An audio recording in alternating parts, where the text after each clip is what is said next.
j'ai fait. Alors, en tant que leader politique, quelle qualité vous lui reconnaissez à Issa? Et qui sait peut-être quel défaut, quel manquement aurait-il? Bon, si je ne lui reconnais pas de qualité, on me poserait la question de savoir pourquoi j'y suis resté. Voilà. Je vais dire une chose, c'est qu'il sait se montrer chaleureux.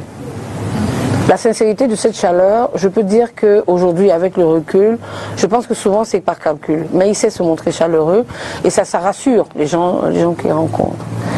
Je veux dire qu'il a une autre qualité, c'est qu'il écoute. Peut-être qu'il écoute trop. Parce que trop écouter aussi peut nuire, dans la mesure où aujourd'hui, ce qui nous sépare, c'est d'avoir écouté des voix qui ne sont peut-être pas les bonnes. Voilà. Donc il s'est écouté.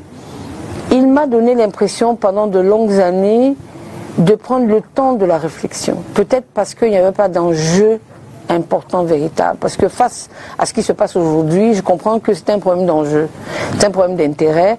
Donc je l'ai vu toujours pondérer dans la prise de décision, prenant le temps de décider, même lorsque les faits étaient avérés, il a toujours pris un peu de recul, quoi. Avant, j'ai jamais vu exclure un membre, je l'ai vu démettre de leur fonction, surtout ces derniers mois, mais jamais exclure un membre. Bon, c'était pas dans sa façon de faire, il était plus pondéré, et je lis ça en fait aux intérêts politiques, c'est-à-dire qu'il n'y avait pas d'enjeu réel, c'est ce que je dois comprendre, il n'y avait pas d'enjeu suffisant pour qu'il ne marque ou alors qu'on ne constate chez lui de la panique. J'ai trouvé donc pondéré, ça ce sont des qualités qui, je le trouve très cultivé, c'est un homme très cultivé et j'avoue que nos échanges ont toujours été très enrichissants, j'ai beaucoup appris de lui, j'aimais dire qu'il est mon mentor parce qu'il m'a donné il m'a donné les éléments ou alors les clés pour trouver des réponses aux questionnements que j'avais moi-même et aux questions qui m'étaient posées par toutes les personnes que je rencontrais et qui lui niaient la capacité d'être un homme d'État ou un homme, un homme intègre, on va dire ça comme ça. Donc sur ce plan-là, il est très cultivé, il faut l'admettre, vraiment. Voilà, c'est ça, ce sont ses qualités. Maintenant, ces défauts, je les découvre. Et ça, c'est lié aux enjeux. C'est lié aux enjeux. Jeanne Soga, avez-vous été exclu du FSNC? J'ai démissionné. Nous avons eu un entretien le jour de ma démission qui m'a déterminé à partir. C'était quand ce jour? Le 12. Le 12 août. Le 12 août, au matin. Mon mari et moi, nous rendions au bureau. Il m'a appelé, j'étais dans la voiture. Nous avons eu un échange et à la suite de cet échange-là, j'ai pris la décision de partir. Parce que j'ai compris que le combat que je menais et qui était un combat que je pensais légitime et que je n'avais jamais endossé sur le FSNC, parce que c'est pas un combat politique, c'est un combat communautaire, il me niait de pouvoir le faire. Mieux, il voulait me l'interdire. Et ça m'était totalement insupportable. Parce que d'abord, il m'a accusé de tribalisme. Je ne me reconnais pas dans ces mots-là parce que je suis très, très amusée par le fait que lui, il brandit trois petits-fils, Bamileke. Moi, si on devait compter, moi je ne peux plus compter ceux qui sont issus d'un mariage avec des ressortissants de l'Ouest dans ma famille. Et chez moi, dans cette famille-là où je suis, on n'entre pas pour repartir en laissant de rejetons, on rentre pour rester. Et tous ceux qui sont rentrés dans notre famille sont restés. Donc je pense que l'accusation de tribalisme, c'est simplement le fait d'avoir cédé à une manipulation. Laquelle? Alors la manipulation, elle est menée par les sympathisants du professeur Kamto. Il y a une sorte d'alliance qui est en train, enfin lui il espère avoir une alliance avec le professeur Kamto, je ne sais pas si ça va aboutir et ce n'est plus ma question, mais il espérait dans sa démarche le rallier et donc il espérait avoir des voix supposées que le professeur Kamto aurait et donc l'accusation que les supporters de Kamto faisait, c'était que j'étais tribaliste. C'était tribaliste pourquoi? Parce que je revendiquais des terres sur lesquelles, d'après eux, il n'y a que des Bamileke. Malheureusement, non. Les miliciens de l'armée de libération nationale du Cameroun sont de toute origine, y compris Bassa, y compris Eton, pour vous dire, de chez moi. D'ailleurs, le Mungo aujourd'hui a des chefs halogènes. Ces chefs halogènes sont des résidus c'est-à-dire des descendants des miliciens de l'armée nationale. On en parle dans quelques minutes. D'accord. Peut-être pour finir avec Issa Chiroma. Ouais. Et donc, c'était ça le point de rupture. Oui, c'était ça le point de rupture. C'est-à-dire l'accusation portée par les soutiens de Maurice Kamto. Je veux dire, vous avez mis face à un choix où vous restez avec lui et vous arrêtez votre bataille, ou vous vous séparez. Non, il allait au-delà. Je préfère ne pas revenir là-dessus parce que, je veux dire, je suis une femme politique et je n'ai pas l'intention non plus de verser dans je sais pas, dans une espèce de j'ai pas de compte je veux pas régler de compte avec qui que ce soit. Okay. Mais en même temps, la décision de rompre vient de ce que je comprends en ce moment-là qu'il est influençable. Je suis en train d'accompagner un candidat à la présidentielle pour l'amener à Itoudi. Et je constate que mon candidat, celui que je défends et à qui je pensais qu'il avait, on va dire, le charisme, la solidité mentale pour résister à des pressions, se laisse emballer par, on va dire, des influenceurs de seconde zone qui crient à haut sur les réseaux sociaux. Ça m'a, comment dire, je suis descendue de mon piédestal.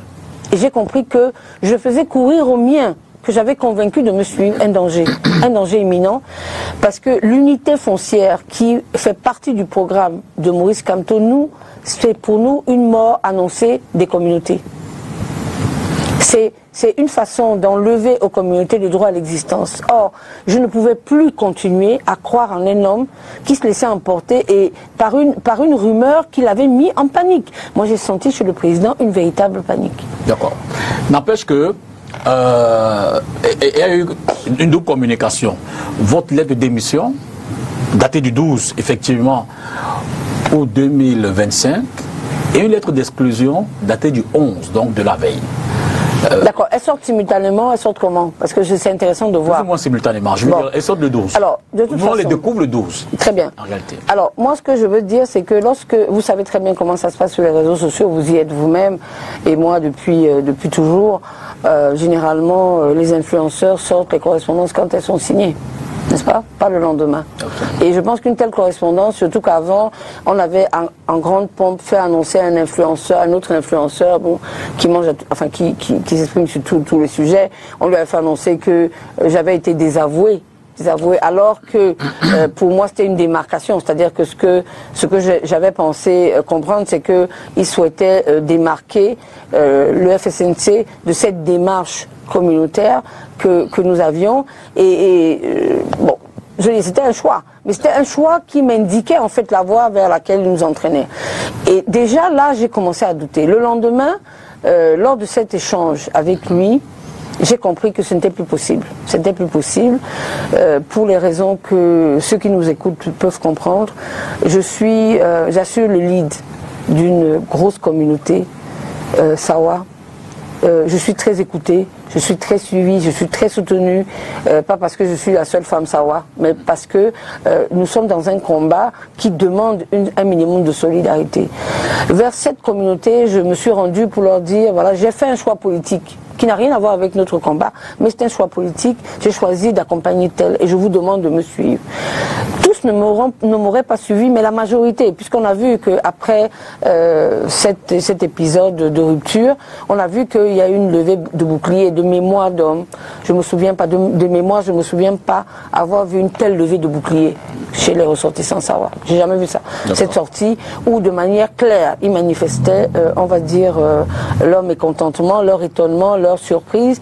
Mais pour moi, qui suis, on va dire, une sorte de guide, un des guides, je ne suis pas le seul guide, mais je suis un de ces guides-là, je ne pouvais pas endosser cette responsabilité, c'était impossible. Il fallait donc que je me démarque et que je signifie de manière claire que désormais je suis démarqué de ce candidat que pourtant j'avais soutenu et défendu sur d'autres cieux. Il me souvient que il n'y a pas longtemps, il avait été traité par la même bande d'influenceurs, de voleurs, de ceci, de cela. Moi, sans avoir besoin de lui demander son autorisation, je l'avais défendu.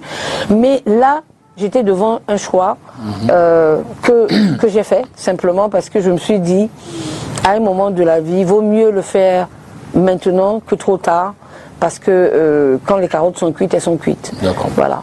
Alors, pour revenir un peu plus en avant, Avez-vous compris la démission du ministre Issa Tchirouma du gouvernement Biya?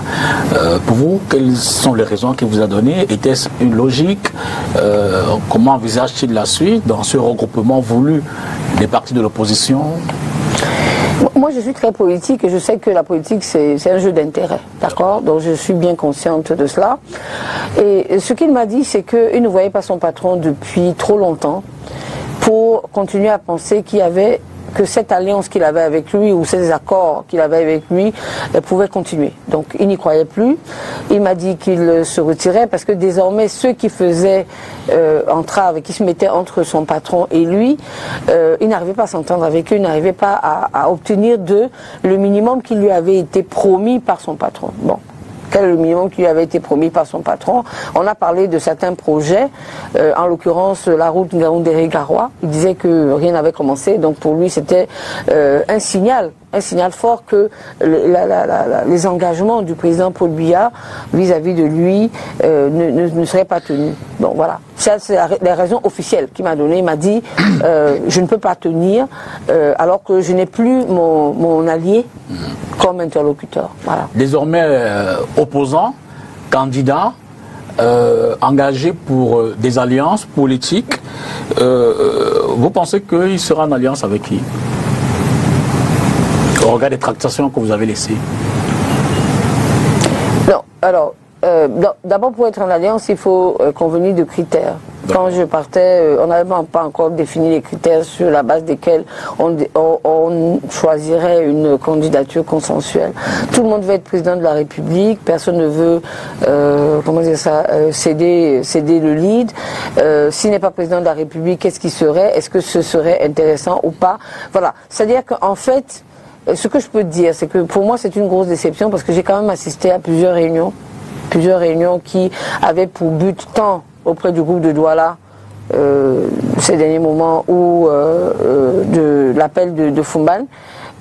J'avoue que on sent un besoin, enfin une nécessité absolue d'avoir une candidature consensuelle sans que les principaux leaders, c'est-à-dire ceux qui sont supposés virtuellement, j'entends, parce que rien n'est dit. On dit que tel a tel poids, mais ça veut rien dire. Sur le terrain, ça signifie rien. En ce moment, les signaux que les gens veulent entendre, c'est des signaux clairs de ce que la situation va s'améliorer. Donc il faut quand même construire cette image, comment dire ça, ce message de changement en amélioration qu'il faut. Donc je n'ai pas senti chez les principaux leaders une volonté de céder la place à l'autre pour des raisons pratiques ou techniques. Voilà. Donc, je pense qu'on ne va pas arriver à faire d'alliance. Peut-être qu'il y aura des alliances de circonstances, un peu des alliances Yango, par-ci, par-là. On voit bien, parce que si j'ai été, on va dire, entre guillemets, sacrifié, c'est parce que on espère qu'il y aura cette alliance-là. J'espère que ces alliances-là vont aboutir et qu'elles vont donner, enfin je leur souhaite ça, qu'elles vont donner des résultats.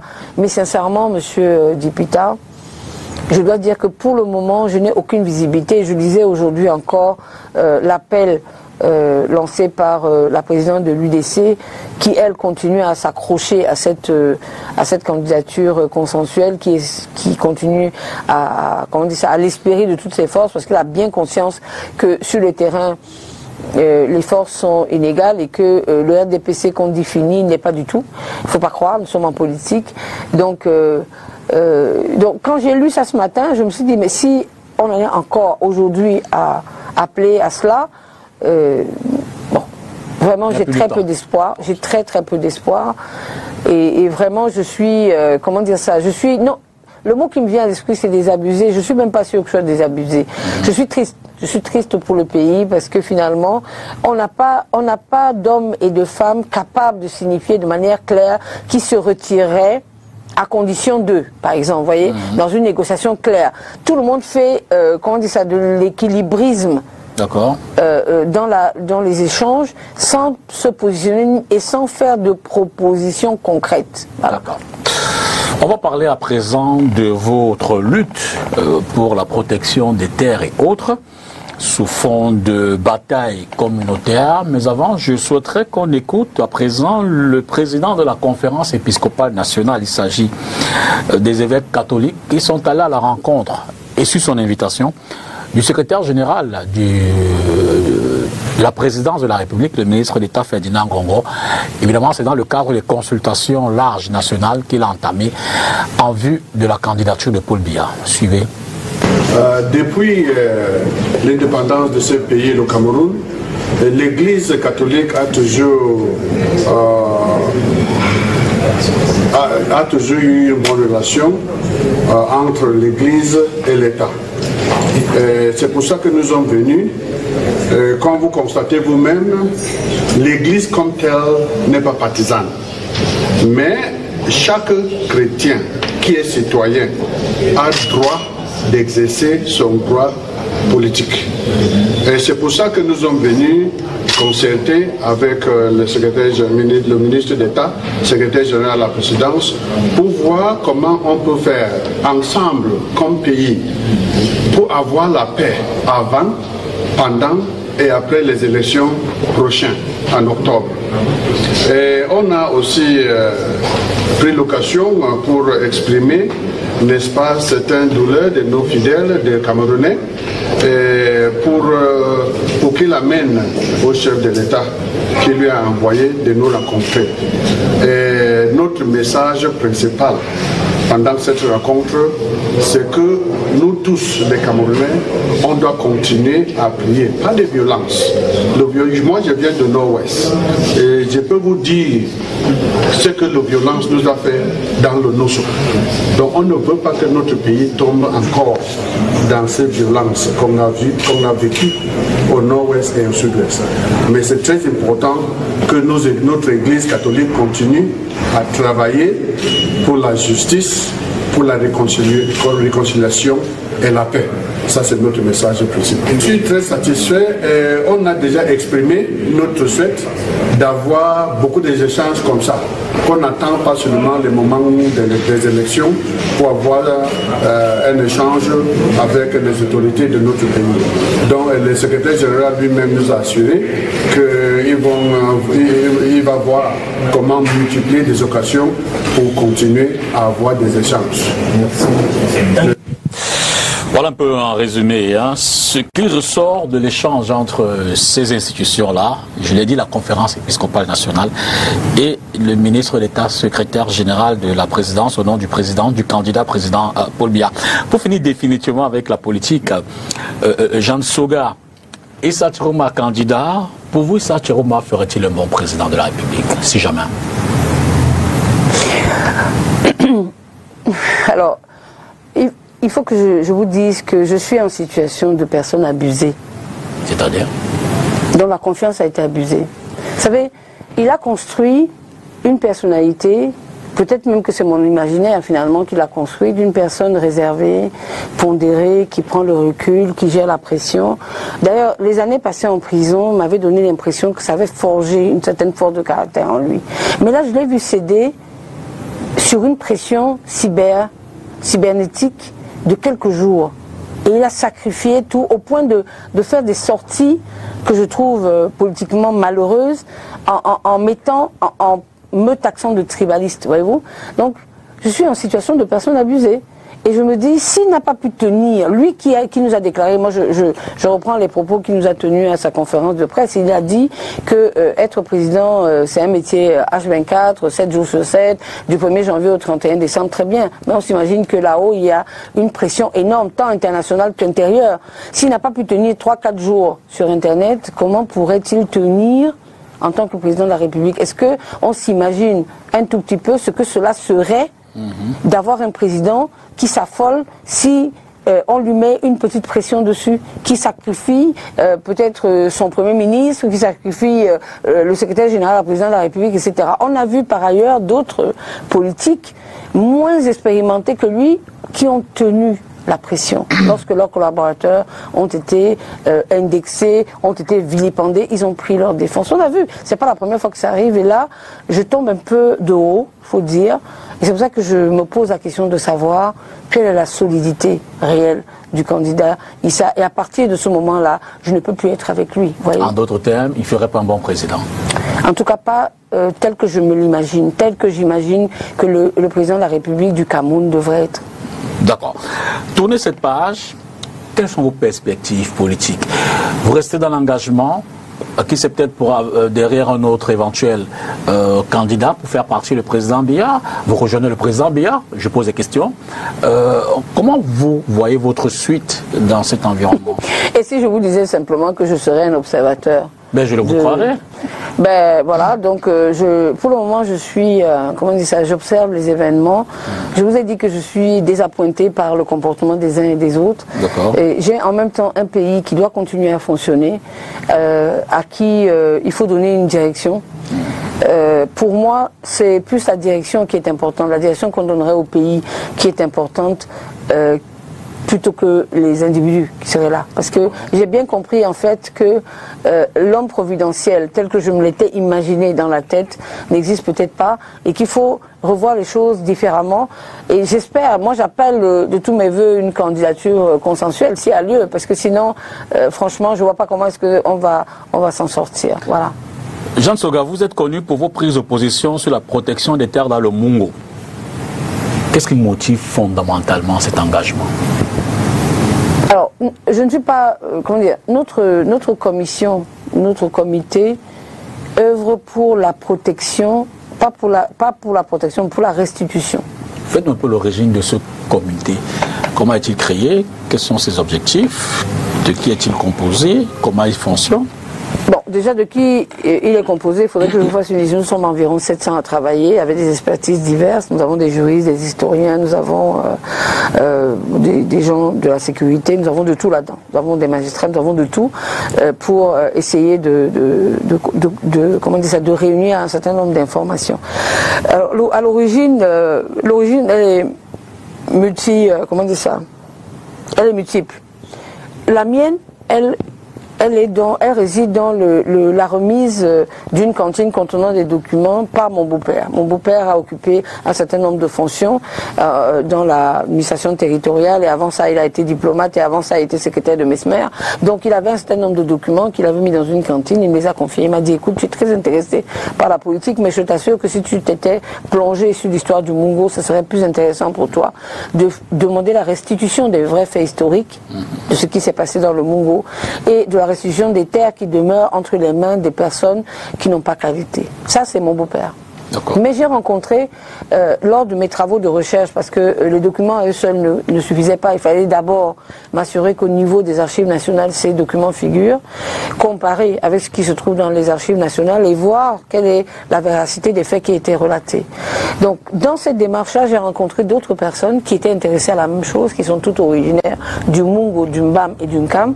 Et on s'est retrouvés à travailler ensemble, à comparer nos documents et essayer de recouper les informations. Et effectivement, il se trouve que notre comité a trois problématiques qu'elle gère. Donc nous avons des commissions qui ont des des buts ou des objectifs différents. Il y a la commission à laquelle j'appartiens, c'est celle qui demande la restitution des faits historiques en l'état et la restitution des terres envahies et accaparées par les miliciens de l'armée de libération nationale du Cameroun et leurs descendants aujourd'hui. Il y a une commission qui travaille sur la protection des terres du Mungo, du Mbam et du Nkam. Et il y a une troisième qui travaille sur la problématique de la représentativité dans le Mungo, le Mbam et le Nkam des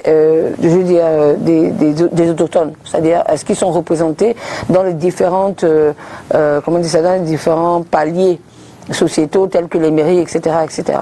Moi, je travaille avec la commission qui ne se préoccupe que de la restitution des faits historiques vrais concernant les événements qui ont eu lieu dans le Mungo entre 1957 et 1970, que nous avons appelé un génocide, selon la définition de l'ONU, et la restitution des terres qui sont encore entre les mains aujourd'hui de ceux qui, à l'époque, étaient des miliciens de l'armée de libération nationale du Cameroun. Quels sont selon vous aujourd'hui les différents dangers qui menacent ces problèmes de terre? Alors il faut dire une chose, c'est que ce n'est pas le fait du hasard que dans la sphère Internet, on voit monter des relents des relents fascisants et autocratiques. C'est parce que le problème foncier touche le volet économique de plein fouet. La plupart des hommes et des femmes d'affaires au Cameroun ont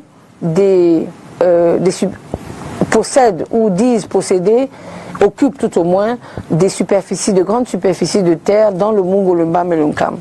Ce sont ces terres-là qui produisent, en fait, dont le produit est revendu et leur permettent d'avoir, on va dire, les moyens, une assise financière. La terre ne trompe pas, on le dit, ce n'est pas seulement un slogan. Et donc évidemment bousculer cela en disant à l'État, parce que nous nous adressons à l'État, notre interlocuteur ce ne sont pas les occupants.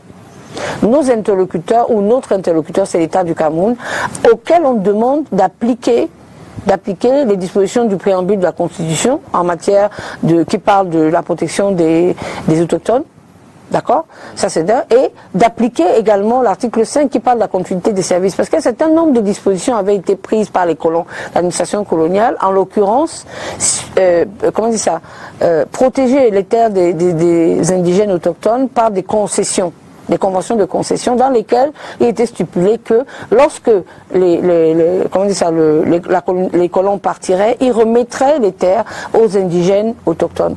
Et donc on demande à l'État de faire respecter ces dispositions-là en retirant des terres aujourd'hui accaparées, ceux qui n'ont pas qualité à y être, qui venaient en fait dans le cadre de prétexte de lutte contre l'indépendance et qui les ont occupés et qui sont en réalité de toutes origines. C'est ça qui est effectivement, on va dire, assez embarrassant, c'est qu'ils sont de plusieurs origines, mais il n'y a que un groupuscule qui se réclame d'être d'un regroupement ethnique particulier qui s'agite.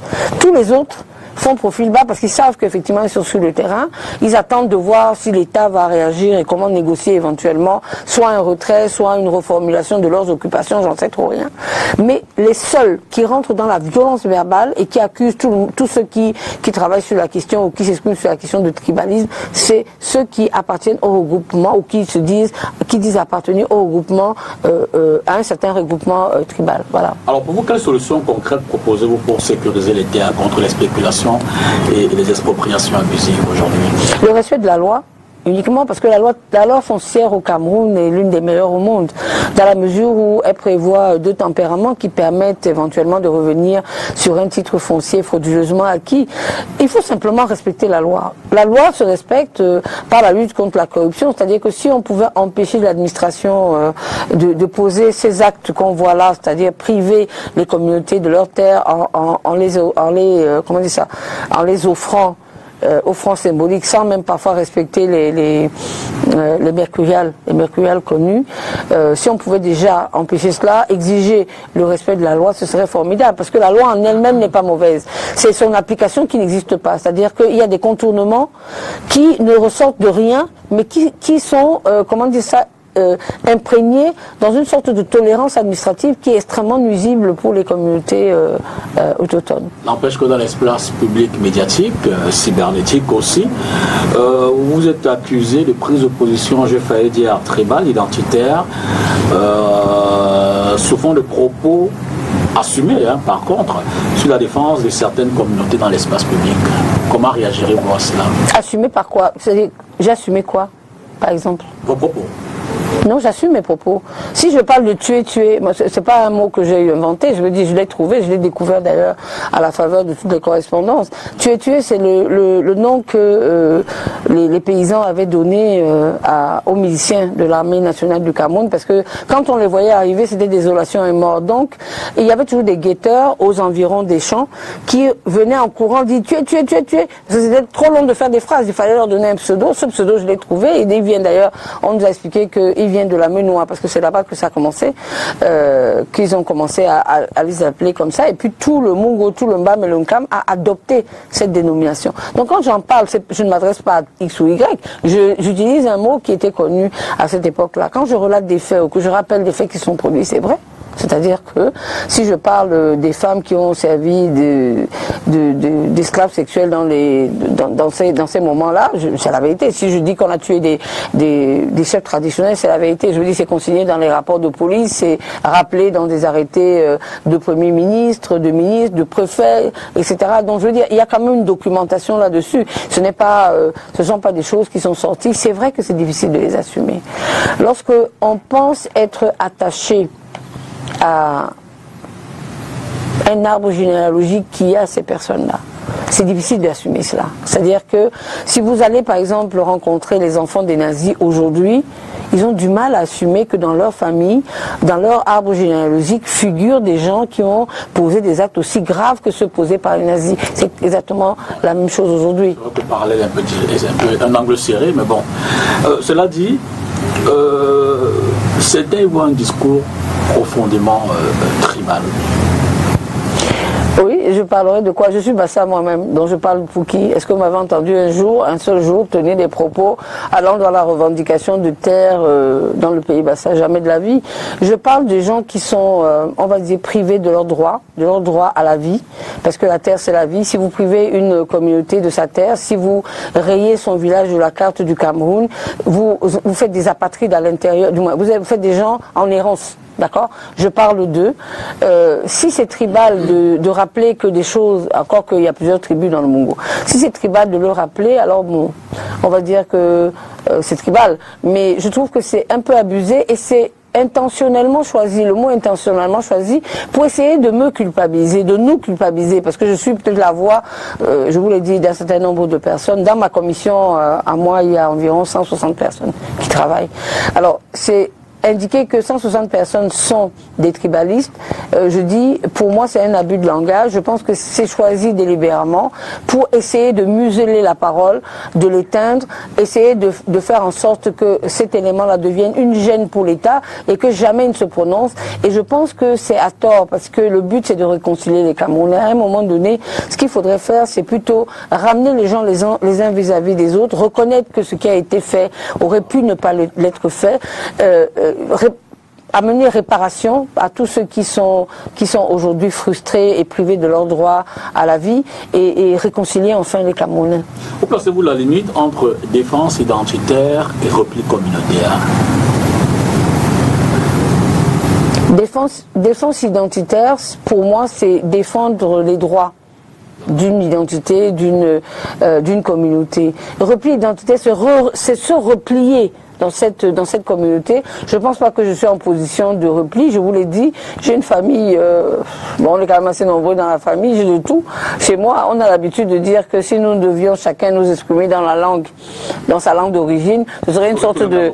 Non, bah oui, ça serait une sorte de tour de Babel où certains ne comprendraient pas les autres, etc. Non. Sincèrement, je trouve que c'est une accusation dans le but de me culpabiliser, mais je peux vous assurer d'une chose, monsieur le député. Non seulement je ne me sens pas du tout tribaliste, je n'ai pas l'intention de le devenir, de me renier moi-même, ni de renier toute l'éducation que j'ai reçue, mais je suis amusée par le fait que ceux qui me traitent de tribaliste pensent à prendre l'avion pour aller, comment dire ça, se recueillir sur la tombe d'un de leurs frères de village, alors que les tombes de Ruben Ouniobé sont à 25 minutes de Yaoundé. Oui, je pense à lui, et il m'a traité de tribaliste puisqu'il a adopté le langage de ceux qui m'ont harcelé sur la toile. Je rappelle que la tombe de Ruben Ouniobé est à 25 minutes de Yaoundé, elle est à Boumébel. Je rappelle que celle de Jean-Marie Mbida n'est pas très loin. Je rappelle également que celle d'Ernest Ouandjé, dont il se fait aujourd'hui le fervent défenseur, n'est pas loin non plus. Elle se trouve à l'ouest et je n'ai jamais entendu jusqu'ici, comment dire ça, même pas lors d'un de ces passages à Douala, le président Issa Chiroma demandait à aller se recueillir sur la tombe de Ruben Ouniobé, qui est l'un des pères de la nation camerounaise, qu'on le veuille ou pas, comme tous les autres que j'ai cités. Et donc, je me demande qui est tribaliste, parce que moi, je me suis penché sur toute cette ombre-là, y compris celle du président Amadou Yahijo, et je n'ai pas eu besoin de faire des photos ni de vidéos pour montrer mon attachement. Je vais me recueillir sur les tombes de ces gens-là, parce que j'estime que chacun d'eux a écrit une partie de l'histoire de notre pays. Et si je veux parler des pères fondateurs, je parle de tous ceux, je ne parle de personne. Alors, Jean Soga, pensez-vous que le débat identitaire est inévitable et que l'occasion de cette élection présidentielle est opportune pour le poser sur la table et déterminer qui c'est peut-être le choix des électeurs? Bon, je pense que ceux qui ont aujourd'hui pris certaines positions ont donné des indications peut-être négatives à certaines communautés et qu'il va falloir qu'ils fassent des efforts pour redresser la barre. Et je ne sais pas comment ça va se passer parce que c'est compliqué. Mais je pense également que la restructuration de la forme de l'État est importante. Je suis pour un fédéralisme à 4 États, 3-4 États, qui permettrait d'avoir des États fédérés qui raffermiraient en fait les rapports entre les Camerounais, en donnant la possibilité aux Camerounais, au sein des États fédérés, d'être, comment dire ça, de pouvoir développer chacun son État, de pouvoir donner à son État et de se défaire d'une hyper-centralisation telle que nous la vivons aujourd'hui. Parce que nous vivons dans un gouvernement un peu jacobin, avec du jacobinisme. Le jacobinisme, c'est l'hyper-centralisation des pouvoirs. C'est-à-dire que c'est Yaoundé qui décide, même lorsque vous êtes à l'extérieur et que vous voulez, je sais pas moi, investir, je prends Gaoundéré, hein, c'est vraiment un exemple d'école, vous voulez installer une usine de montage de